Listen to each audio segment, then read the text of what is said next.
प्रिय मित्रों, नमो नमः। संस्कृत कौमुदी में आप सभी लोगों का स्वागत है। मित्रों, इस वीडियो में हम लोग आरपीएससी के द्वारा लिए गए प्रथम प्रश्न पत्र अर्थात विषय जीके के 100 प्रश्न को उत्तर कुंजी के साथ हल करेंगे। यह परीक्षा मित्रों आरपीएससी के द्वारा दिनांक 31/10/2018 को लिया गया था। देखिए, इसमें स्पष्ट लिखा हुआ है कि इस पुस्तिका में प्रश्नों की संख्या कितनी है? 100। और इसके लिए अधिकतम अंक कितने हैं मित्रों? 200। अर्थात 100 प्रश्न, हर एक प्रश्न 2 अंक का होगा। तो ठीक है मित्रों, हम लोग प्रारंभ करते हैं, लेकिन उससे पहले हम लोग यह देख लेते हैं कि इसमें माइनस मार्किंग है या नहीं। तो देखिए मित्रों, यहाँ पर स्पष्ट रूप से पॉइंट 7 पर लिखा है कि प्रत्येक गलत उत्तर के लिए प्रश्न अंक का 1/3 भाग काटा जाएगा। अर्थात मित्रों इसमें माइनस मार्किंग है। तो यह ध्यान में रखते हुए हम लोग प्रश्नों का उत्तर देंगे। तो प्रारंभ करते हैं हम लोग प्रश्न संख्या 1 से। प्रश्न संख्या 1 है मित्रों, मेमंद आभूषण पहना जाता है। कहाँ पहना जाता है? सिर पर, कमर पर, या फिर भुजा पर, या पैरों पर। तो मित्रों इसका सही विकल्प है 1, सिर पर। मेमंद आभूषण सिर पर पहना जाता है। यह प्रश्न पत्रों को मित्रों देख करके इसी के अनुसार और इसी के सही दिशा में तैयारी करने में हम लोगों को लग जाना है, ताकि देख लिया जाए इसमें प्रश्न पत्र किस स्तर के होते हैं। प्रथम प्रश्न पत्र, पिछली वीडियो में हम लोगों ने इसके सेकंड प्रश्न पत्र अर्थात विषय संस्कृत को देखा था। प्रश्न 2 है, देखिए, विजयदान देया का संबंध है, देथा का संबंध है लोक कला से, लोक नृत्य से, या लोक संगीत से, या लोक साहित्य से। तो मित्रों इसका संबंध है लोक साहित्य से। तो विकल्प 4 सही हो जाएगा। ठीक, आगे बढ़ते हैं प्रश्न संख्या 3 पर। फटाफट देख लेते हैं मित्रों 100 प्रश्न को हम लोग। प्रश्न संख्या 3 है, विजौलिया अभिलेख किस वंश के इतिहास की जानकारी का महत्वपूर्ण साधन है? तो मित्रों विजौलिया अभिलेख जो है यह चौहान वंश के जानकारी का महत्वपूर्ण साधन है। तो प्रश्न संख्या 3 का तीसरा सही है।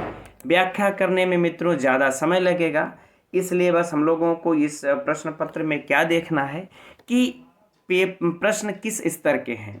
इसलिए हम लोग फटाफट देख लेते हैं कि चौथा प्रश्न है, देखिए, हल्दी घाटी के युद्ध में महाराणा प्रताप की भील सेना का कमांडर था। तो प्रश्न संख्या 4 का मित्रों होगा, पहला उत्तर से होगा राणा पूंजा, है ना। प्रश्न संख्या 4 का विकल्प 1 सही हो जाएगा। प्रश्न संख्या 5 देखिए, किसे महाराणा प्रताप का पथ प्रदर्शक कहा जाता है? बहुत महत्वपूर्ण प्रश्न है मित्रों, ये कई परीक्षाओं में इसे पूछा जा चुका है। तो विकल्प देख लेते हैं। विकल्प देखिए, इसके लिए थोड़ा छोटा कर लेते हैं, सारे विकल्प दिखाई दे। विकल्प है मित्रों राव मालदेव, राव चंद्रसेन, मोटा राजा उदय सिंह, और अमर सिंह राठौर। तो इसका सही उत्तर हो जाएगा मित्रों प्रश्न संख्या 5 का 2, है ना, राव चंद्रसेन। ठीक, आगे बढ़ते अब हम लोग प्रश्न संख्या 6 पर। निम्न में से किस स्थल को ताम्रवती नगरी के नाम से भी जाना जाता था? विकल्प है मित्रों बैराठ, आहड़, कालीबंगा, बागौर। तो इसका सही उत्तर है मित्रों प्रश्न संख्या 6 का दूसरा, आहड़ को। ठीक, प्रश्नों के स्तर को मित्रों आप लोग देखते रहिए, उत्तर तो हम बता ही रहे हैं, ताकि आप लोग इसी दिशा में सही तरीके से तैयारी हो, अध्ययन हो हम लोगों का। प्रश्न संख्या 7 देखिए मित्रों है, बीकानेर के महाराजा राय सिंह गद्दी पर कब बैठे?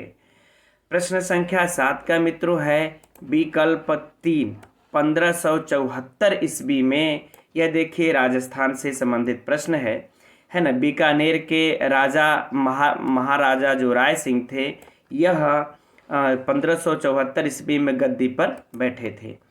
अब प्रश्न संख्या, हाँ इधर चलते हैं, प्रश्न संख्या 8 पर। प्रश्न संख्या 8 है मित्रों, राजस्थान का क्षेत्रफल भारत के कुल क्षेत्रफल का कितने प्रतिशत है? यह तो फेमस और पॉपुलर प्रश्न है मित्रों, इसे तो हम समझ रहे हैं कि गलत हर किसी को नहीं करना ये चाहिए। तो प्रश्न संख्या 8 का सही उत्तर है मित्रों 10.41% है ना, 41%। प्रश्न संख्या 8 का 3 होगा सही। ठीक, आगे बढ़ते हैं, प्रश्न संख्या 9। इसमें से मित्रों देखना है कि कौन सुमेलित नहीं है।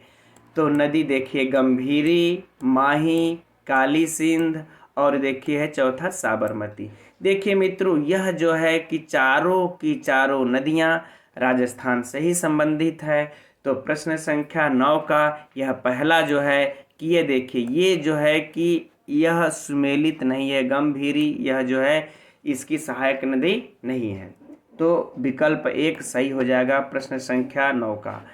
अब आगे देखते हैं, प्रश्न संख्या 10 पर चलते हैं।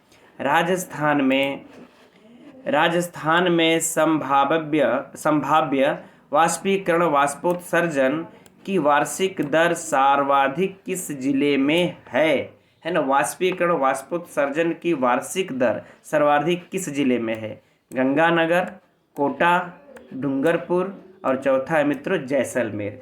तो इसका भी यही विकल्प सही होगा, चौथा ही अर्थात जैसलमेर। ठीक, अब आगे बढ़ते हैं, थोड़ा इसको छोटा कर लिया जाए है ना, तभी संपूर्ण प्रश्न दिखाई दे पाएगा। प्रश्न संख्या 11 दिखाई तो पड़ रहा है आप सभी लोगों को कि निम्नलिखित को सुमेलित कीजिए मित्रों। पहला क्षेत्र है डूंगरपुर बांसवाड़ा एवं प्रतापगढ़ क्षेत्र। दूसरा है डूंगरपुर पूर्वी सिरोही एवं उदयपुर जिलों का अरावली पर्वतीय क्षेत्र। और तीसरा है मित्रों आबू पर्वत खंड, कोटा, बूंदी एवं बारा क्षेत्र। मित्रों इसका स्थानीय नाम कहाँ कहाँ पर है, यह एक प्रश्न तो आप लोग एकदम निश्चित कर लीजिए कि आप लोगों से परीक्षा में पूछेगा ही पूछेगा। उसके भौगोलिक किस प्रकार से प्रश्नों को, चाहे वो पर्वतीय क्षेत्र को उठाए, चाहे किसी भी दुर्ग को उठाए या किला को उठाए, चाहे राजा से उठाए, लेकिन एक प्रश्न अवश्य ही पूछा है। ठीक, तो मित्रों इसका जो है कि 11 का सही विकल्प हो जाएगा दूसरा, है ना, दूसरा सही है, अर्थात पहला का जो सही होगा वह सी है ना, पहला का सी सही होगा और दूसरा का ए सही होगा भौमट, और तीसरा का आबू पर्वत खंड जो है वह डी से है, और चौथा का जो है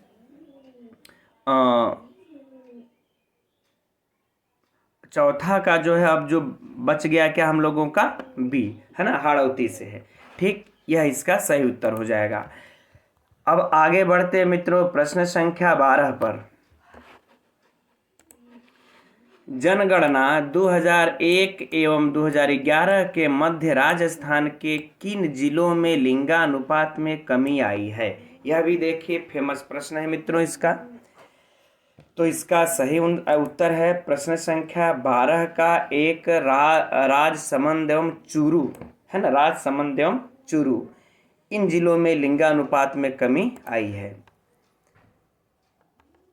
अगला प्रश्न देखते हैं, प्रश्न संख्या 13। प्रश्न संख्या 13 है मित्रों कथन यस। देखिए किस प्रकार से प्रश्नों को पूछा है, यह भी हम लोगों को ध्यान में रखना है कि राजस्थान में जनसंख्या का वितरण असमान है।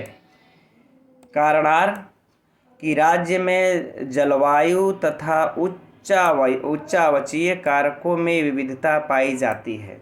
अब देखिए इससे विकल्प बनना हुआ है कि विकल्प 1 है कि यस और आर दोनों सही है, 2 है यस सही है परंतु आर गलत है, तीसरा है यस सही नहीं है परंतु आर सही है, चौथा यस और आर दोनों सही है। तो मित्रों प्रश्न संख्या 13 का इसका सही विकल्प हो जाएगा पहला, अर्थात कि यस और आर दोनों सही है इसके लिए। ठीक, यह दोनों विकल्प ही सही हैं। अब मित्रों प्रश्न संख्या 14 पर देखते हैं। यहाँ पर भी सुमेलित करना है हम लोगों को। ठीक, तो इसके लिए है, पहला है अलवर। इधर देखिए, एक तरफ जिला दिया हुआ है, दूसरे तरफ पर्यटन स्थल दिया हुआ है ना। तो हर जिला में मित्रों पर्यटन स्थल, देखिए हमने कहा था कि सुमेलित करने के लिए देगा आप लोगों को पर्यटन स्थल, पर्वतीय क्षेत्र, दुर्ग, ये किला, कुछ भी। तो देखिए दूसरा, पहला अलवर है, दूसरा अजमेर, तीसरा बीकानेर, चौथा भरतपुर है। अब इसमें से कौन कौन किससे संबंधित है मित्रों, यह आप लोग देख सकते हैं। ये मिलान आप लोग करते रहिएगा। प्रश्न संख्या 14 का विकल्प सही हो जाएगा 3, है ना। यह तीसरा विकल्प इसका सही है। ठीक, अर्थात डी, सी, बी और ए। चलिए इसको अब आगे बढ़ते हैं, फटाफट देख लिया जाए, क्योंकि 100 प्रश्न देखना है। तो इसी वीडियो में हम लोग 100 प्रश्न को देख लेते हैं जल्दी से। अब प्रश्न संख्या मित्रों 15, राजस्थान में सीमेंट उद्योग के स्थानीयकरण का प्रमुख कारक कौन सा है। सीमेंट उद्योग के स्थानीयकरण का प्रमुख कारण, तो मित्रों देखिए है, पहला बाजार, कच्चे माल की उपलब्धता, शक्ति संसाधनों की उपलब्धता, चौथा प्रशिक्षित श्रमिक। तो ये सब मित्रों है नहीं, सब प्रशिक्षित श्रमिक, बाजार, इसका मित्रों दूसरा विकल्प सही है ना, कच्चे माल की उपलब्धता। अब प्रश्न संख्या 16 पर चलते हैं।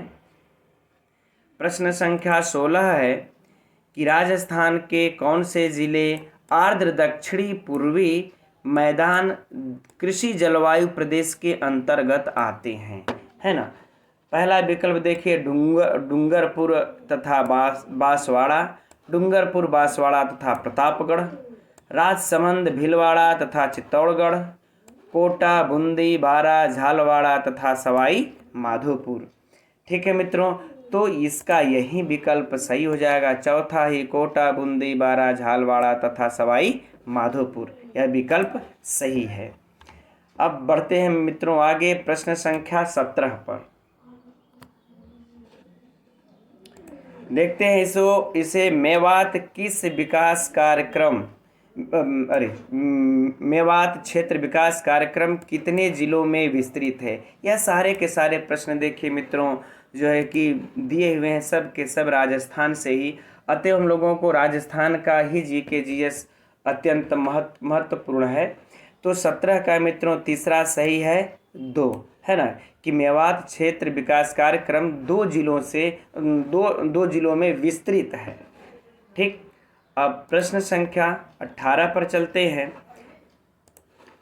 कि कौन सी हवा डॉक्टर हवा के नाम से जानी जाती है। बहुत महत्वपूर्ण प्रश्न है और पॉपुलर प्रश्न भी है मित्रों, यह कई बार परीक्षाओं में पूछा जा चुका है। तो 18 का मित्रों है पहला, हरमट्टन, है ना, हरमट्टन हवा, यह डॉक्टर हवा के नाम से जानी जाती है। इसके भी बहुत से फायदे हैं, है ना, इसलिए इसको कहा जाता है। अब प्रश्न संख्या 19 पर देखते हैं कि उत्तरी गोलार्ध में व्यापारिक पवनें किस दिशा में बहती हैं। देखिए बहुत महत्वपूर्ण प्रश्न यह भी है मित्रों कि उत्तरी गोलार्ध में व्यापारिक हवा किस दिशा में बहती हैं। विकल्प है दक्षिण पश्चिम, दक्षिण पूर्व, उत्तर पश्चिम और उत्तर पूर्व। तो मित्रों इसका पहला सही हो जाएगा दक्षिण पश्चिम। ठीक, अब आगे बढ़ते हैं। काजीरंगा, यह तो बड़ा ही प्रसिद्ध उद्यान है, आप लोग जानते होंगे। काजीरंगा राष्ट्रीय उद्यान प्रसिद्ध है, लेकिन किसके लिए प्रसिद्ध है। यह तो हर जगह यह जीके का प्रश्न मित्रों पूछा जाता है। साइबेरियाई सारस के लिए, या एक सींग वाले भारतीय गैंडों के लिए, या हिम चीता के लिए, या मगरमच्छ के लिए। तो मित्रों यह तो आप लोग जानते होंगे कि एक सींग वाले भारतीय गैंडों के लिए यह काजीरंगा उद्यान बिल्कुल प्रसिद्ध है। ठीक, आगे बढ़ते अब हम लोग प्रश्न संख्या 21। प्रश्न संख्या 21 है मित्रों, नीचे दिए गए प्रश्न कथनों की सहायता से सही उत्तर का चयन कीजिए, है ना। विकल्प ए है चेन्नई में वर्षा की परिवर्तनशीलता मुंबई से अधिक है। बी है चेन्नई में लौटते मानसून से ज़्यादा वर्षा होती है। अब देखिए विकल्प यहाँ पर ये दिया हुआ है इन दोनों ए और बी से। विकल्प एक है कि केवल ए सही है, दूसरा है केवल बी सही है, तीसरा है ए बी दोनों सही है और चौथा है ए बी दोनों सही नहीं है। तो इसका मित्रों हो जाएगा प्रश्न संख्या 21 का तीसरा कि ए और बी दोनों सही बातें हैं। चेन्नई में जो है वर्षा की परिवर्तनशीलता मुंबई से अधिक होती है और चेन्नई में लौटते मानसून से ज़्यादा वर्षा होती है। अब बढ़ते हैं आगे प्रश्न संख्या 22। तो मित्रों इस प्रश्न संख्या 22 को आयोग के द्वारा जब रिवाइज आंसर की अर्थात संशोधित आंसर की आई थी तो इस प्रश्न को फेल कर दिया गया था, है ना। इस प्रश्न को कॉमन कर दिया गया था, इसलिए इसको हम लोग रहने देते हैं। ठीक, अब आगे बढ़ते हैं प्रश्न संख्या 23 पर। प्रश्न संख्या 23 का पढ़ते हैं मित्रों। भारत में कौन सा जनगणना वर्ष जनसांख्यिकी विभाजन का वर्ष कहा जाता है। यह तो मित्रों आप लोगों के लिए और यहाँ तक कि ELT इत्यादि में भी ऐसे प्रश्न काम आएंगे, है ना। तो इसे याद कर लेना है कि प्रश्न संख्या 23 में कि 1921 है ना, 1921 का जो जनगणना हुआ था उसे जनसांख्यिकी विभाजन का वर्ष कहा जाता है। ठीक, अब आगे बढ़ते हैं। प्रश्न संख्या 24 महान सीमा भ्रंश पृथक करता है किससे। शिवालिक से लघु हिमालय को, दूसरा लघु हिमालय से महान हिमालय को, तीसरा महान हिमालय से काराकोरम को और चौथा है भारत के महान मैदान से शिवालिक को। तो प्रश्न संख्या 24 भी मित्रों यह भी आयोग के द्वारा जब रिवाइज आंसर की आई थी तो इसे भी कॉमन कर दिया गया था, फेल कर दिया गया था। ठीक, तो इसको भी हम लोग रहने देते हैं। अब प्रश्न संख्या 25 पर चलते हैं।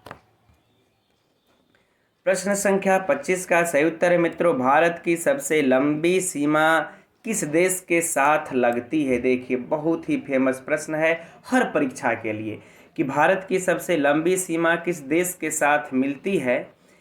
चीन के साथ या फिर पाकिस्तान के साथ, बांग्लादेश के साथ या फिर म्यांमार के साथ। प्रश्न संख्या 25 का मित्रों सी है, तीसरा है बी अर्थात बांग्लादेश के साथ। चूँकि बांग्लादेश देख रहे हैं बीच में है, चारों तरफ से तो भारत है, तो ये इसकी सीमा सबसे सर्वाधिक देश के साथ लगती है। अब प्रश्न संख्या 26 है मित्रों कि ग्रेट बैरियर रीफ कहाँ स्थित है। ऑस्ट्रेलिया के पश्चिमी तट के सहारे, ऑस्ट्रेलिया के पूर्वी तट के सहारे, न्यूजीलैंड के पश्चिमी तट के सहारे या न्यूजीलैंड के पूर्वी तट के सहारे। तो मित्रों इसका विकल्प 2 सही है, ऑस्ट्रेलिया के पूर्वी तट के सहारे, है ना, ग्रेट बैरियर रीफ स्थित है। प्रश्न संख्या 27 देखते हैं, थोड़ा सा लंबा प्रश्न है मित्रों यह, तो छोटा करना पड़ेगा। प्रश्न है कि निम्नलिखित कथनों पर विचार कीजिए। भारत में मृदा अपरदन की समस्या जुड़ी है, यानी कि जो मृदा अपरदन होता है उसकी समस्या किससे जुड़ी है। अत्यधिक वर्षा से, वनों की कटाई से, अत्यधिक खेती से या फिर अतिचारण से। अब इन चारों में से मित्रों कौन कौन से विकल्प सही हैं यह देखना है। तो 27 का देखिए ये दूसरा सही है, अर्थात A B C D और मतलब चारों विकल्प सही है, क्योंकि जो ये मृदा का अपरदन है इन चारों से समस्या जुड़ी हुई है। यह तो हम समझ सकते हैं कि आप लोगों के लिए सरल प्रश्न होगा। ठीक, अब उसी तरह से मित्रों यह भी अगला प्रश्न है, बड़ा ही लंबा चौड़ा, ठीक है ना। A B C उसके बाद इसमें से छाटा हुआ है, तो प्रश्नों को हम लोग एक बार पढ़ लेते हैं कि राजस्थान विधानसभा के प्रक्रिया तथा कार्य संचालन संबंधी नियम के अनुसार विधानसभा में मंत्रिपरिषद में अविश्वास प्रस्ताव के संबंध में निम्न में से कौन से कथन सही हैं। ठीक, तो मित्रों अब इतना लंबा है, पढ़ने से टाइम की ज़्यादा वो होगा, इसलिए हम लोग सीधे सीधे उसका उत्तर देख लेते हैं, है ना। इसका जो उत्तर है विकल्प ए और बी दोनों सही हैं, ठीक है ना। ए और बी सही उत्तर है। तो 28 का जो है 28 है, इसका विकल्प एक सही होगा, अर्थात आपका ये ए और बी ये दोनों विकल्प सही है। इसे पढ़ सकते हैं आप लोग। अब आगे बढ़ते हम लोग। प्रश्न संख्या 29 है ना। निम्नांकित में कौन राजस्थान के मुख्यमंत्री एवं उप मुख्यमंत्री के पद पर रहे हैं। देखिए यह तो बड़ा थोड़ा सा अब जो बाहर राज्य के हैं उनके लिए विचारने सोचने जैसी बातें हैं कि निम्नांकित में से कौन राजस्थान के मुख्यमंत्री एवं उप मुख्यमंत्री के पद पर रहे हैं। तो प्रश्न संख्या 29 का मित्रों सही विकल्प है टीकाराम पालीवाल, है ना। चलिए अब आगे बढ़ते हैं प्रश्न संख्या 30 के तरफ। इसमें से भी मित्रों देखिए आप लोगों को किस प्रकार से प्रश्नों को पूछा जा रहा है, ये देखिए, है ना। प्रश्न संख्या 30 में भी फिर से वही बातें हैं कि निम्नांकित में से राजस्थान के कौन से मुख्यमंत्री बनने से पूर्व किसी भी मंत्रिपरिषद में मंत्री नहीं रहे। वाह, कितना अंदर तक जाकर के पूछा है। तो ध्यान रखना है मित्रों हम लोगों को कितने अंदर तक प्रश्नों को पूछा जा रहा है। तो विकल्प है देखिए जय नारायण व्यास, बरकतुल्लाह खान, मोहनलाल सुखाड़िया और भैरव सिंह शेखावत। तो इसमें से मित्रों विकल्प देखिए दिया है कि सही उत्तर कौन सा होगा। तो इसमें देखिए दूसरा होगा ए और डी, है ना, अर्थात जय नारायण व्यास और भैरव सिंह शेखावत, ये दोनों लोग पूर्व किसी भी मंत्री परिषद के मंत्री नहीं रहे हैं। आगे बढ़ते हम लोग अब प्रश्न संख्या 31, है ना। इसमें देखिए दिया हुआ है कि निम्नांकित में से कौन सा युग्म सही सुमेलित नहीं है, है ना। कौन सा युग्म इसमें से सही सुमेलित नहीं है। 1 2 3 4 विकल्प दिया है मित्रों। तो देखिए मोहनलाल सुखाड़िया, KPU मेनन के मतलब इधर देखिए मुख्यमंत्री, इधर देखिए मुख्य सचिव है ना। तो कौन से नहीं है, बस हम लोगों को यह देखना है इसमें से। तो 31 का मित्रों ये दूसरा सही है, बरकतुल्लाह खान, RD माथुर, ठीक है ना। 31 का 2 यह सही युग्म सुमेलित नहीं है। आगे बढ़ते हैं प्रश्न संख्या 32। यह भी बड़ा ही लंबा प्रश्न है मित्रों, ये तो आएगा ही नहीं। चलिए अच्छा कोई बात नहीं है, हम लोग पढ़ लेते हैं फिर नीचे से इसको देख लिया जाएगा कि निम्नांकित में से कौन से कृत्य भारत सरकार की राजनीतिक कार्यों संबंधी मंत्रिमंडल समिति के हैं।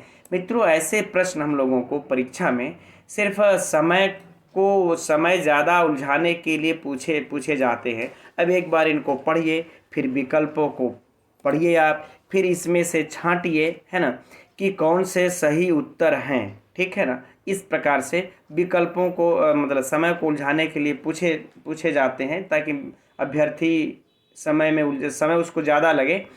तो प्रश्न संख्या मित्रों 32 का इसका विकल्प 3 सही है ना। अर्थात इसमें से जो दिया हुआ है A, B और C तीनों सही हैं, है ना। A, B और C यह तीनों के तीनों मित्रों इसमें से विकल्प जो हम लोगों ने यह जो दिया हुआ तीनों सही हैं, है ना। केंद्र राज्य संबंधों से संबंधित समस्याओं पर विचार करना और ये ऐसे आर्थिक, ये दोनों।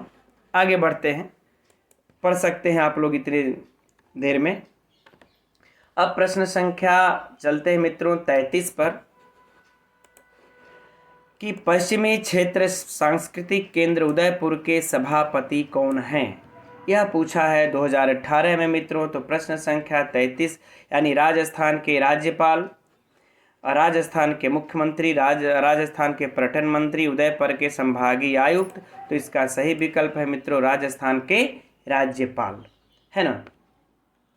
आगे बढ़ते हैं अब हम लोग प्रश्न संख्या 34 लीजिए। यह प्रश्न भी देखिए कितना इसमें से घुमा फिरा करके पूछा है। देखते हैं हम लोग इसको 2 पार्टों में करके अध्ययन करते हैं कि निम्नांकित में से कौन सा युग्म सही सुमेलित नहीं है, कौन सा युग्म सही सुमेलित नहीं है ना।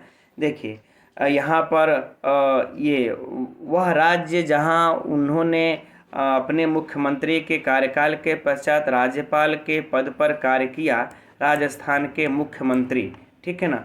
अब देखिए नीचे यहाँ पर दिया हुआ है, अब यहाँ पर विकल्प ये दिया हुआ है कि मोहनलाल आंध्र प्रदेश, मोहनलाल सुखाड़िया आंध्र प्रदेश, हरिदेव जोशी त्रिपुरा, शिवचरण माथुर आसाम और जगन्नाथ पहाड़िया बिहार, है ना मित्रों। इसमें सब कौन सा सुमेलित नहीं है यह देखना हम लोगों को, ठीक।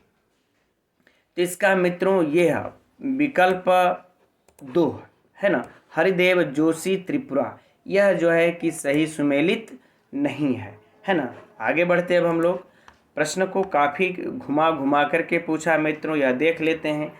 इस प्रकार से सीधे सीधे प्रश्नों को नहीं पूछा हुआ है, तो उसी प्रकार से अध्ययन करना है हम लोगों को भी कि निम्नांकित में से किस वर्ष में राजस्थान पंचायती राज अधिनियम 1954 में संशोधन कर पंचायतों में स्थायी समितियों का प्रावधान किया गया है। तो इसके लिए मित्रों 4 विकल्प ये दिए हुए हैं कि 1996, 1999, 2000 और 2011।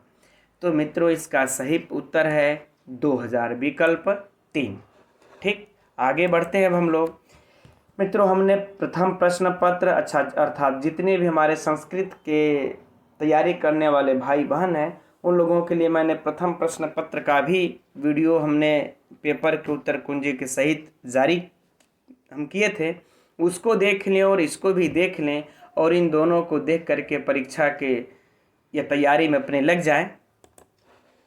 तो अगला प्रश्न है मित्रों, भारत शासन अधिनियम 1919 के तहत गठित राज्य परिषद काउंसिल ऑफ स्टेट्स के पहले अध्यक्ष कौन थे, ठीक। तो मित्रों यह तो हम समझ रहे हैं कि प्रायः लोग जानते होंगे, है ना, या कुछ लोग नहीं जानते होंगे, तो ठीक है कोई बात नहीं। देख लें कि प्रश्न संख्या 36 का यह सही होगा, अलेक्जेंडर मूडी मैन। आगे बढ़ते हैं, प्रश्न संख्या 37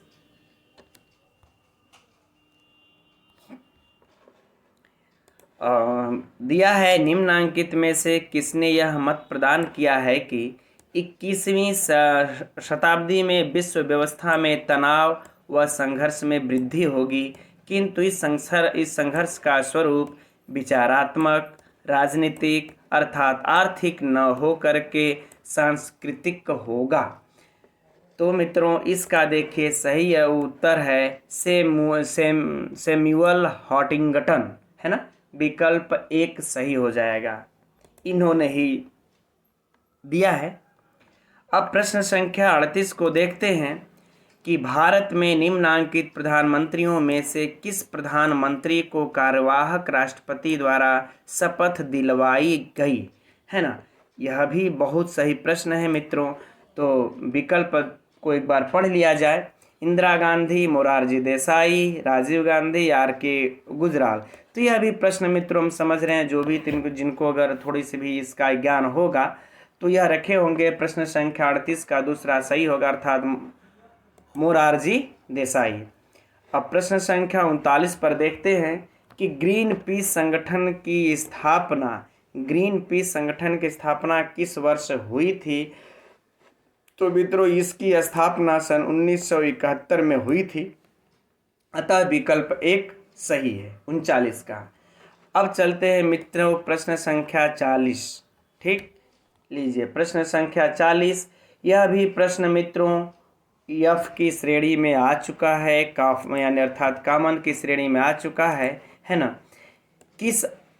देख लीजिए आप लोग इसको एक बार, किस समिति आयोग ने यह सिफारिश की कि राज्यसभा को सच्चे अर्थों में संघीय उच्च सदन बनाने के लिए इसमें सभी राज्यों का समान प्रतिनिधित्व होना चाहिए, इस समर्थन के साथ कि संसदीय व्यवस्था निरंतर जारी रहे, ठीक मित्रों। तो यह जब F है तो छोड़ देते हम लोग इसको। आगे बढ़ते हैं प्रश्न संख्या 41 पर। लेकिन देखिए प्रश्नों का स्तर मित्रों काफ़ी ऊंचा है और ख़ास तौर से संस्कृत के छात्रों के लिए, है ना। विकल्प 41 देखते हैं मित्रों कि यह किस अनुच्छेद में कहा गया है कि इस अनुच्छेद के उपबंधों के अधीन रहते हुए संघ के लिए एक लोक सेवा आयोग और प्रत्येक राज्य के लिए एक लोक सेवा आयोग होगा। प्रश्न संख्या 41 का मित्रों, तो यह आप लोग जान होंगे अनुच्छेद 315, यह विकल्प सही होगा, विकल्प तीसरा। हम लोग आगे बढ़ते हैं। प्रश्न संख्या 42 थोड़ा सा इसमें बड़ा है, इसमें से भी सही और गलत छांटना है मित्रों। कह रहे निम्नांकित में से कौन सी नियुक्तियों हेतु भारतीय सरकार की मंत्रिमंडल की नियुक्ति संबंधी समिति का अनुमोदन अपेक्षित है ना मित्रों। तो देखिए इसमें दिया हुआ है भारतीय रिजर्व बैंक के गवर्नर, भारतीय रिजर्व बैंक के डिप्टी गवर्नर, अध्यक्ष रेल बोर्ड, है ना। तो इसका मित्रों सही उत्तर हो जाएगा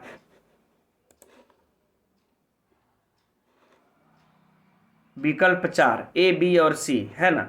ये तीनों सही उत्तर है, ए, बी और सी, इसका विकल्प 4 सही होगा। ठीक है, आगे बढ़ते अब हम लोग। प्रश्न संख्या 43, इसमें भी देखिए काफ़ी ये मिलान करने के लिए दे रखा है, तो हम लोग भी इसे 2 पार्टों में पढ़ लेते हैं। ठीक है, एक तो है सूची 1 को सूची 2 के साथ सुमेलित कीजिए तथा सूचियों के नीचे दिए हुए कूटों का प्रयोग करते हुए सही उत्तर को चुनिए। ये सब प्रश्न मित्रों थोड़ा सा टाइम टेकिंग होते हैं, तो ऐसा और इसीलिए परीक्षा में पूछे भी जाते हैं। देखिए एक तरफ दिया हुआ है लेखक, दूसरे तरफ पुस्तकें। ठीक, अब इनको मित्रों मिलान करना है तो समय थोड़ा सा ज़्यादा लगेगा, इसलिए हम लोग सीधे सीधे उत्तर देख लेते हैं कि इसका सही उत्तर क्या होगा।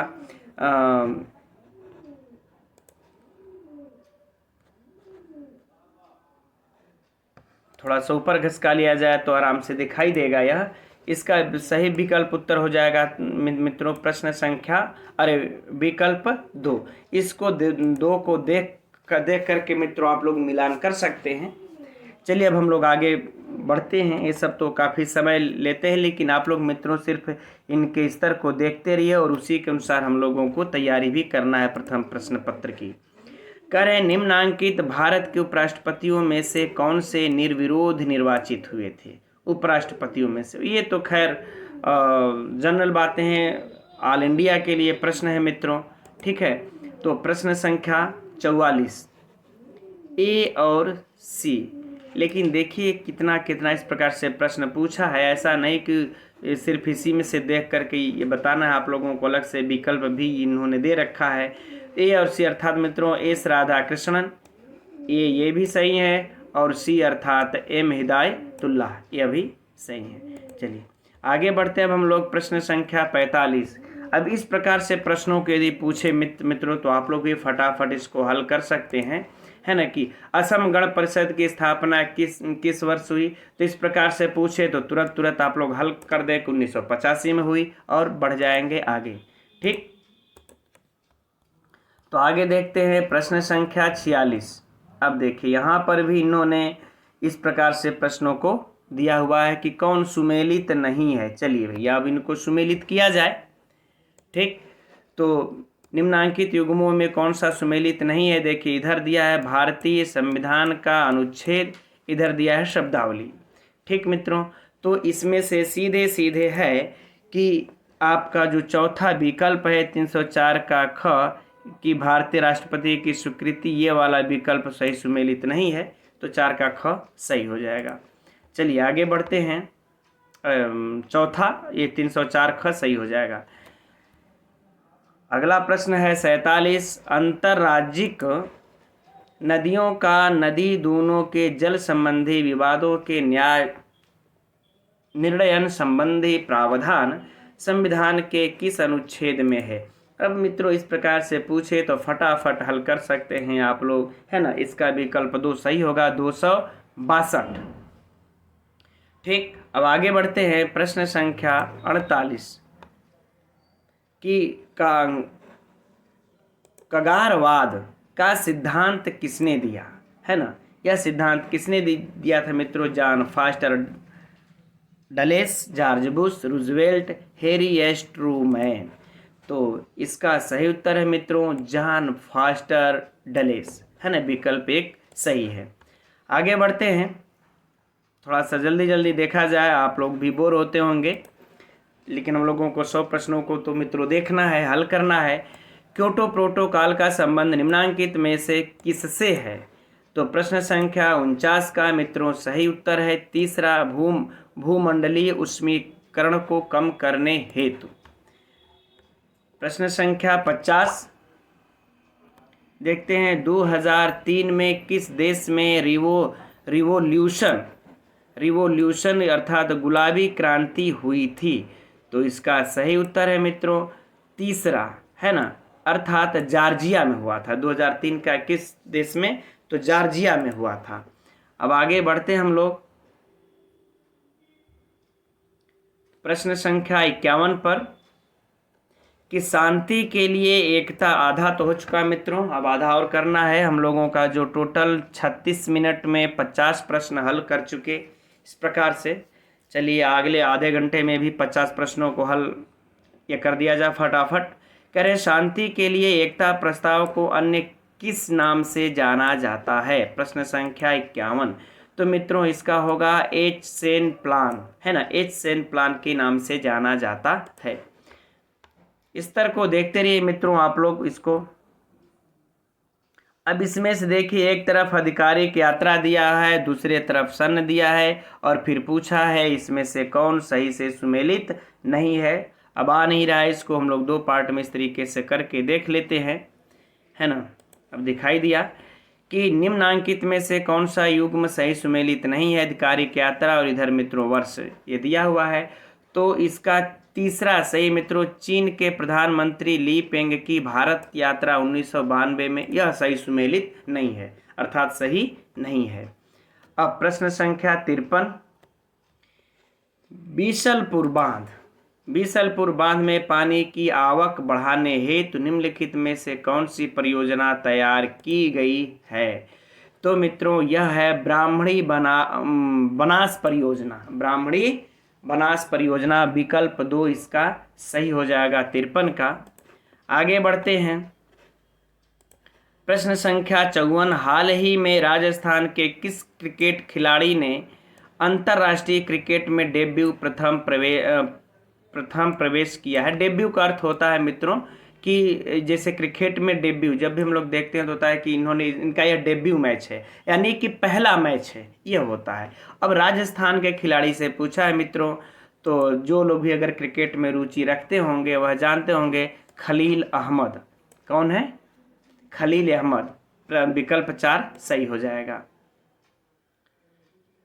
अब आगे है प्रश्न संख्या 45 पर, हाल ही में राजस्थान में किसके लिए स्टार रैंकिंग प्रारंभ की गई है? ठीक है मित्रों, तो देखिए राजकीय चिकित्सालयों के लिए, राजकीय विद्यालयों के लिए, है ना। सीधे हम लोग तुरंत इसी पर लगा लेते हैं जो विकल्प सही है। 55 का दूसरा राजकीय विद्यालयों के लिए। आगे पढ़ने की कोई विशिष्ट आवश्यकता नहीं है, समय का थोड़ा सा बचत कर लेते हैं हम लोग। अगला प्रश्न है, भीलवाड़ा में हाल ही में प्रारंभ हुए मेडिकल कॉलेज का नाम क्या है? क्या नाम है? सब राजस्थान से प्रश्न है मित्रों, है ना।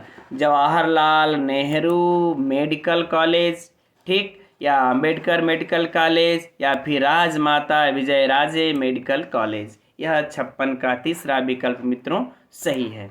आगे बढ़ते हैं कि मुख्यमंत्री राजश्री परियोजना के अंतर्गत बेटियों को कितनी राशि दी जाती है ना, कितनी राशि दी जाती है?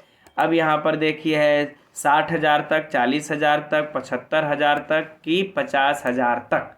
तो विकल्प 4 मित्रों इसका सही है, 50,000 तक। आगे बढ़ते हैं प्रश्न संख्या 58 पर। प्रश्न संख्या 58 मित्रों, राजस्थान सरकार ने प्रतियोगी परीक्षाओं की तैयारी हेतु निम्न में से कौन सी निःशुल्क मोबाइल ऐप शुरू की है ना। यह भी जान लीजिए आप लोग कि कौन सा ऐप शुरू की है मित्रों। तो यह है देखिए दिसारी। कौन सी है, दिसारी, है ना। तो 58 का पहला सही हो जाएगा। प्रश्न संख्या 59 देखते हैं। राजस्थान में महिला राज्य कर्मचारियों को अपने पूरे सेवा काल में कितने वर्ष का शिशु देखभाल का अवकाश दिया जाता है। यह देखिए, याद रहे मित्रों, राजस्थान से ही पूछा है। तो राजस्थान में मित्रों इसका जो सही उत्तर है वह है 2 वर्ष का देखभाल, शिशु का देखभाल करने के लिए अवकाश दिया जाता है। तो विकल्प 2 सही हो जाएगा 59 का। ठीक, अब हम लोग आगे बढ़ते हैं प्रश्न संख्या 60 पर। इधर थोड़े से छोटे छोटे प्रश्न हैं। निम्नांकित में से राजस्थान का कौन सा जिला नीति आयोग द्वारा महत्वाकांक्षी जिलों की पहली डेल्टा रैंकिंग 2018 में सम्मिलित नहीं हुई है मित्रों, है ना। विकल्प है धौलपुर, बारां, सिरोही, चूरू, है ना। तो विकल्प 4 मित्रों इसका सही है, चूरू। ठीक, आगे बढ़ते हैं अब हम लोग प्रश्न संख्या 61 कि राजस्थान में बच्चों में पोषण स्तर में सुधार हेतु अन्नपूर्णा दुग्ध योजना कब प्रारंभ की। देखिए, बहुत ही महत्वपूर्ण प्रश्न है मित्रों यह। विकल्प 1 है 2 जुलाई सन 2018 को। चलिए, जो सही है उसी को मार लेते हैं, आगे पढ़ने की कोई आवश्यकता नहीं है। देखिए, लेकिन विकल्प देखिए 2 जुलाई 2018, 1 जुलाई 2018 इस प्रकार से दिया है। अगर सही तिथि अगर नहीं पता है तो सिर्फ सन याद करने से काम नहीं चलेगा। अब प्रश्न संख्या 62 पर चलते हैं कि राजस्थान बजट 2018-19 में कुल व्यय का कितना प्रतिशत सामाजिक एवं सामुदायिक सेवाओं पर प्रस्तावित है। बजट से मित्रों कोई भी राज्य का, कोई भी स्टेट का प्रश्न हो परीक्षा में पूछता ही है ना। कुछ न कुछ प्रश्न इसमें से पूछे जाते हैं। तो इसका तीसरा विकल्प मित्रों सही है 62 का 40.92%। ठीक, आगे बढ़ते हैं प्रश्न संख्या 63। आर्थिक सर्वेक्षण 2017-18 के अनुसार 2004-16 के दौरान भारत में वास्तविक कृषि सकल घरेलू उत्पाद वृद्धि प्रतिशत में कितनी रही। तो मित्रों 3.2% रही। सीधे सीधे जो उत्तर है उसी को देख लेते हैं, पढ़ेंगे हम लोग, ज़्यादा समय खर्च होगा, समय को थोड़ा बचाया जा, फटाफट इसको देख लेते हैं। निम्नलिखित में से क्या राष्ट्रीय आय के बराबर है। निम्नलिखित में से क्या राष्ट्रीय आय के बराबर है। NDPFC, NPPMP, NDPMP, NPPFC, है ना मित्रों। यह थोड़ा सा प्रश्न हम समझ सकते हैं, आप लोगों को उलझा सकता है। NNP, है ना, FC, विकल्प 4 64 का। ठीक, अब प्रश्न संख्या 65 पर चलते हैं। और मित्रों साथ में यह बताते चले कि इसमें से 40 नंबर क्वालिफाई के लिए लाना जरूरी होता है, 40%, है ना, मतलब लाना जरूरी होता है। तो अगला प्रश्न है, देखिए, केंद्रीय सांख्यिकी कार्यालय CSO के अनुसार वर्तमान में IIP गणना का आधार वर्ष क्या है। प्रश्न संख्या 65 का उत्तर। ठीक मित्रों, तो चौथा है 2011-12। ठीक, चलिए आगे बढ़ते हैं। अब देखिए लीजिए, फिर प्रश्नों को टाइम खाने वाला यह प्रश्न आ गया कि निम्नांकित कथनों को पढ़ें। ठीक है, तो पढ़ लिया जाए भैया, पढ़ें। पढ़ करके इसमें से कौन से कथन से सही है या नहीं है यह बताना है। तो राष्ट्रीय आय उत्पादित समस्त अंतिम वस्तुओं एवं सेवाओं का मौद्रिक मूल्य है। फिर है देखिए, NNP ज्ञात करने के लिए GNP में से मूल्यह्रास को घटा देते हैं। अब बताइए इसमें से कौन सा सही है, एक सही है कि दोनों सही है कि फलाना सही कि ढिमका सही है ना। तो मित्रों इसका सीधे सीधे इसको लगा लीजिए, दोनों एक या एक व दो दोनों जो है कि सही है। आगे बढ़ते हैं प्रश्न संख्या 67। ठीक, प्रश्न संख्या 67 है कि निम्न में से कौन सा लाभ प्रधानमंत्री जन धन योजना के अंतर्गत खोले गए खाते में नहीं मिलता है ना। कौन सा उनके जनधन योजना खोले गए खाते में नहीं मिलता है मित्रों? तो 67 का दूसरा देखिए 10 लाख रुपए का दुर्घटना बीमा कवच, यह नहीं मिलता है। आगे बढ़ते हम लोग प्रश्न संख्या 68 पर। शिक्षा मनोविज्ञान संबंधित है, शिक्षा मनोविज्ञान संबंधित है। तो मित्रों प्रश्न संख्या 68 का है चौथा सही है कि दिए गए सभी विकल्प, है ना, शिक्षा मनोविज्ञान से संबंधित है, अर्थात ये तीनों जो है संबंधित है। चलिए आगे बढ़ते हम लोग प्रश्न संख्या 69 पर। इसमें से कौन सा कथन गलत है? निम्न में से कौन सा कथन गलत है? अधिगम समायोजन है, अधिगम सार्वभौमिक है, अधिगम हमेशा प्रेक्षणीय अवलोकनीय होता है, अधिगम का परिणाम व्यवहार परिवर्तन होता है। तो इसका मित्रों सही उत्तर है तीसरा, अधिगम हमेशा प्रेक्षणीय अवलोकनीय होता है। ठीक, आगे बढ़ते हैं प्रश्न संख्या 70। एक अध्यापक ने विद्यार्थियों का टीएटी परीक्षण किया ताकि उनमें निम्न की पहचान की जा सके, है ना। इसमें से किसकी पहचान टीएटी से ये करने से होती है मित्रों? तो व्यक्तित्व की होती है। यह प्रश्न तो सभी लोगों के लिए जो बीएड इत्यादि कर रखे होंगे जानते होंगे, है ना, व्यक्तित्व की। आगे बढ़ते हैं हम लोग प्रश्न संख्या 71 पर कि जिन प्रतिक्रियाओं को सीखने के उपरांत संतुष्टि प्राप्त होती है उन्हें सीख लिया जाता है, कहलाता है। यह क्या कहलाता है? यह सब मित्रों बीएड करते समय आप लोगों को पढ़ाया गया होगा ना, प्रभाव का नियम।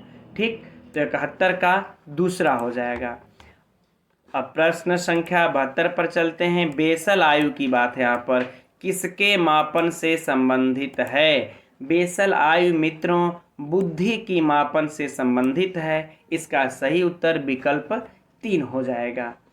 ठीक, आगे बढ़ते हैं प्रश्न संख्या 73। अब लीजिए थोड़ा सा आईक्यू यूक्यू की बात हो गई यहाँ पर, है ना, कि बुद्धि लब्धि आईक्यू के परिकलन का सूत्र है। बुद्धि लब्धि आईक्यू के परिकलन का क्या सूत्र है? यह सभी लोग जानते होंगे, एकदम रटा रटाया सा है, इसमें कोई संशय नहीं मित्रों, है ना। विकल्प 2 सही है इसका। आगे बढ़ते हम लोग अब प्रश्न संख्या 74। रोरसा लीजिए, यह भी बीएड बीटीसी जो भी आप लोग किए होंगे, यह प्रश्न तो उसमें दिया ही रहता है। रोरसा इंक ब्लॉट परीक्षण में शामिल है। क्या शामिल है मित्रों? सीधे सीधे आप लोग इसको लगा सकते हैं, जो 5 काले व सफ़ेद तथा 5 बहुरंगी कार्ड, 10 ठो कार्ड होते हैं इस प्रकार से 5-5, जबकि उलझाने के लिए देखिए 10 काले 10 सफ़ेद, इस प्रकार से आप लोगों को रखा हुआ है, जबकि टोटल कुल कार्ड 10 होते हैं। अब प्रश्न संख्या 75 पर चलते हैं कि प्रेरणा प्रबलन हर्ष सिद्धांत के प्रदाता हैं, है ना। कौन है मित्रों? तो इसका सीधे सीधे उत्तर हो जाएगा हल, है ना। प्रेरणा प्रबलन, ये प्रबलन सिद्धांत, हर्ष सिद्धांत के जो प्रदाता हैं वह है हल। आगे बढ़ते हैं प्रश्न संख्या 76। ठीक, कि 25 वर्षीय लड़का जिसकी मानसिक आयु 16 है का आईक्यू क्या होगा? तो मित्रों आप लोग निकाल करके लगा सकते हैं, कितना आईक्यू हो जाएगा उसका? 64। कितना आईक्यू हो जाएगा उसका? 64 आएगा। ठीक है ना। अब अगला प्रश्न है 77। मनोविज्ञान व्यवहार का विज्ञान है और उसका घनिष्ठ संबंध शिक्षा से इसलिए है क्योंकि जिस बालक के खाली स्थान में परिवर्तन लाना चाहती है। तो मित्रों सीधे है कि व्यवहार में परिवर्तन लाना चाहती है और दूसरे जगह कहीं नहीं, है ना। व्यवहार में परिवर्तन लाना चाहती है, अतः विकल्प 4 सही हो जाएगा। प्रश्न 78 पर चलते हैं कि अभिरुचि, अभिवृत्ति, उपलब्धि तथा लिंग कौन से विभिन्नताओं के क्षेत्र हैं? यह जो है किस विभिन्नता मतलब किस कौन से विभिन्नताओं के क्षेत्र हैं? तो 78 का मित्रों सही विकल्प हो जाएगा कि व्यक्तिगत विभिन्नताओं के क्षेत्र हैं, 78 का 3। आगे बढ़ते हैं अब हम लोग प्रश्न संख्या 79 कि निम्न में से गलत युग्म कौन सा है ना। तो गलत युग्म है मित्रों, ये सिद्धांत हैं, इनके सिद्धांतकार हैं, कौन सा है। तो ये तो हम लोगों को सब ये तो रटना ही है। इससे संबंधित एक प्रश्न परीक्षा में तय है कि पूछेगा ही पूछेगा। अतः सामाजिक अधिगम सिद्धांत ब्रूनर, यह जो है कि युग्म गलत है। ठीक, अब आगे बढ़ते हैं प्रश्न संख्या 80 पर कि बालक की शारीरिक वृद्धि एवं विकास को प्रभावित करते हैं। कौन करते हैं मित्रों? वंशानुक्रम, वातावरण, या फिर केवल वंशानुक्रम एवं वातावरण दोनों। तो मित्रों इसका तो आप सभी लोग जान रहे होंगे कि यह दोनों प्रभावित करते हैं उनको, अतः विकल्प 4 सही है। ये सब प्रश्न मित्रों अगर देखा जाए तो इस तरह ठीक ठाक, मतलब बहुत ज़्यादा कठिन नहीं है, हल किया जा सकता है, कोई विशिष्ट कठिनाई नहीं होनी चाहिए इसमें। प्रश्न संख्या 21 की तरफ बढ़ते हैं हम लोग। अर्थात आप लोगों को पुनः बीएड बीटीसी वाला सिलेबस उठा करके पढ़ना होगा मित्रों, है ना। निम्नांकित में थॉर्नडाइक के अनुसार अधिगम का प्राथमिक नियम है यह, तो इसमें कौन सा है होगा मित्रों? प्रश्न संख्या 21 का दूसरा अभ्यास का नियम थॉर्नडाइक का है नियम, प्रसिद्ध है, पॉपुलर है, कोई संशय नहीं है। ठीक, आगे बढ़ते हैं। समायोजन के संदर्भ में कौन सा गलत है? समायोजन के संदर्भ में कौन सा गलत है? यह संतुलन प्रदान करता है, यह समस्या का समाधान है, इत्यादि ये सब दिया है मित्रों। तो इसका तीसरा विकल्प सही हो जाएगा, है ना। यह निरंतर चलने वाली प्रक्रिया नहीं है, यह गलत है ना। समायोजन के संदर्भ में यह तीसरा पॉइंट गलत है, यह सिद्धांत। आगे बढ़ते हैं प्रश्न संख्या 83, सृजनात्मकता की विशेषता होती है। बहुत ही महत्वपूर्ण प्रश्न है मित्रों। मौलिकता, प्रभावशीलता, लचीलापन, दिए गए सभी विकल्प। तो मित्रों दिए गए सभी विकल्प चौथा सही होगा। ये सभी विशेषताएं सृजनात्मकता में पाई जाती हैं। प्रश्न संख्या 84, एक शिक्षक के लिए शिक्षा मनोविज्ञान की उपादेयता है। क्या है मित्रों? विकल्प देखिए यहाँ पर यह 4 दिया हुआ है, लेकिन इन्हीं दोनों विकल्पों में से फिर इन दोनों विकल्पों को तैयार ये किया है। तो हम लोग पढ़ लेते हैं पहले विकल्प 1 को, कि स्वयं के ज्ञान एवं तैयारी के बारे में जानकारी के लिए, बालकों की आवश्यकता की जानकारी के लिए। अब देखिए यह दोनों विकल्प हैं कि अ तथा ब दोनों सही है, अ तथा ब दोनों गलत हैं, है ना मित्रों। तो इसके लिए सही उत्तर हो जाएगा अ तथा ब दोनों सही है, विकल्प 3 यह सही है। अब आगे बढ़ते हैं मित्रों प्रश्न संख्या 85 पर। प्रश्न संख्या 85 है कि अधिगम बाधित असमर्थ बच्चे अधिकतम खाली स्थान होते हैं क्या? तो कह रहे इसका सही उत्तर मित्रों आप सभी लोग जानते होंगे, निम्न उपलब्धि वाले। ठीक है, तो 85 का उत्तर हो जाएगा 4। आगे बढ़ते हैं 86 प्रश्न पर कि मनोविज्ञान ने शिक्षा को बना दिया है क्या? पाठ्यचर्या केंद्रित, शिक्षक केंद्रित, बाल केंद्रित या विषय केंद्रित। तो 86 का मित्रों तीसरा सही हो जाएगा कि बाल केंद्रित, है ना। शिक्षक को बना दिया है, मनोविज्ञान ने शिक्षा को बाल केंद्रित बना दिया है। प्रश्न संख्या 87 पर चलते हैं। गिलफोर्ड द्वारा प्रतिपादित बौद्धिक संरचना के मॉडल में प्रारंभ में कितने तत्वों को सम्मिलित किया गया है? ठीक मित्रों, तो प्रश्न संख्या 87 का दूसरा सही है कि 120 तत्वों को सम्मिलित किया गया है। प्रश्न संख्या 88 पर देखते हैं, मुकाम प्रसिद्ध है ना। मुकाम प्रसिद्ध है जैनियों के लिए, विष्णुइयों के लिए, मुसलमानों के लिए, जसनाथियों के लिए।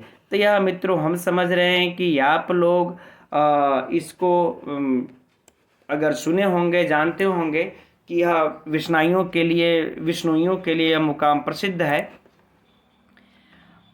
अब आगे बढ़ते हैं प्रश्न संख्या 89 पर, कोटा के किस शासक के काल को कोटा स्कूल की चित्रशैली का उत्कृष्ट काल माना जा सकता है? ठीक मित्रों, तो इसका होगा कि महाराव उम्मेद सिंह प्रथम। बहुत ही अंदर से प्रश्न को जाकर के पूछा है मित्रों, है ना, कठिन है, इसका स्तर हाई हम लोग कह सकते हैं। प्रश्न संख्या 90 को देखते हैं कि श्रीमती रमा देवी राजस्थान के किस किसान आंदोलन से संबद्ध रही हैं।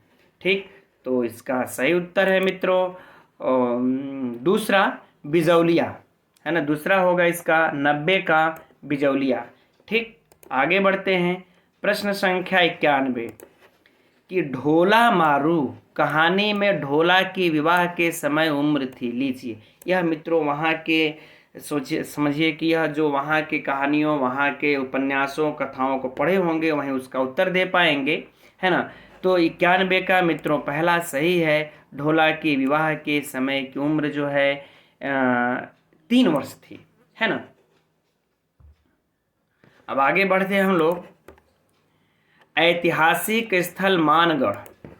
ऐतिहासिक स्थल मानगढ़ राजस्थान के किस जिले में है ना मित्रों। तो यह जो है कि राजस्थान के बांसवाड़ा जिले में, है ना, बांसवाड़ा जिले में है।